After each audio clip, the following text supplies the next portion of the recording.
right, welcome back everybody. Now, this is what I'm entitling Getting Messy with Math. Today, our odd shape is this sliced peach container. Okay, it's a glass container with a round bottom, a round top, traced it, and started to measure it. All we're using is a standard ruler. Yesterday, we kind of got messy. I did both the metric and the English version. Today, we're just going to keep it simple and do everything in inches. So, measure the bottom. We have a diameter of 2.8 inches, a radius of 1.4 inches. I broke it into 4 different parts. The volume of the bottom, I counted as round. The volume of the body, which I counted as rectangle. The neck is round, and the top is round. Okay, so here we go. Now, I have 2.8 inches across, so I counted that as the radius of 1.4, 2.8, 2.8, 4.5, 1 inch up here, and a ½ inch for the top. So let's get started.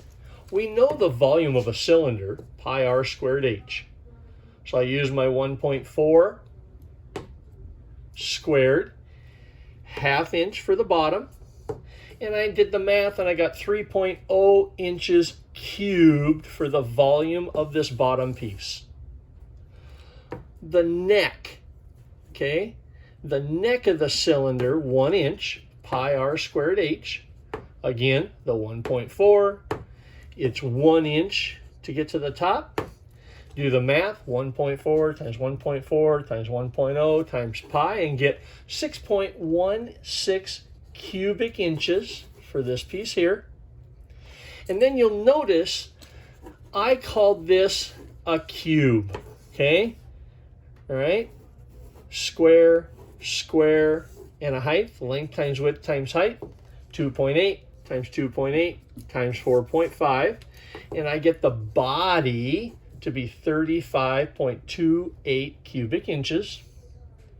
And then the top and the bottom I thought were the same, this ½ inch, ½ inch. So you'll see that this calculation is the same as this calculation, 1.4 times 1.4 times 0.5, 3.08 cubic inches. Cool. Now, when I started to do the actual volume of the total, the bottom plus the body plus the neck plus the top, most of the time when you go to buy something, you don't have anything at the top, the actual volume of the stuff inside. So I thought, let's ignore this piece. So 3.08 plus the 6.16 plus the 35.28 gave us 44.52 cubic inches. That's what we would do in math class. The messy with math part is, how do we convert cubic inches to 24 fluid ounces? 24 fluid ounces. Again, go to Google. I needed a conversion from cubic inches to fluid ounces.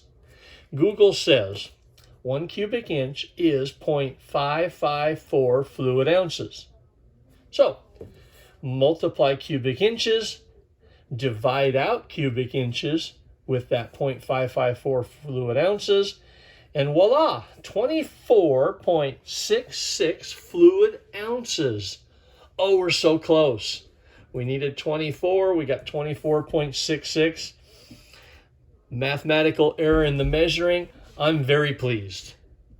Hopefully, you found a container from your recycle bin, you found volume, and then you went to Google to find some sort of a conversion to see how close your measurements came.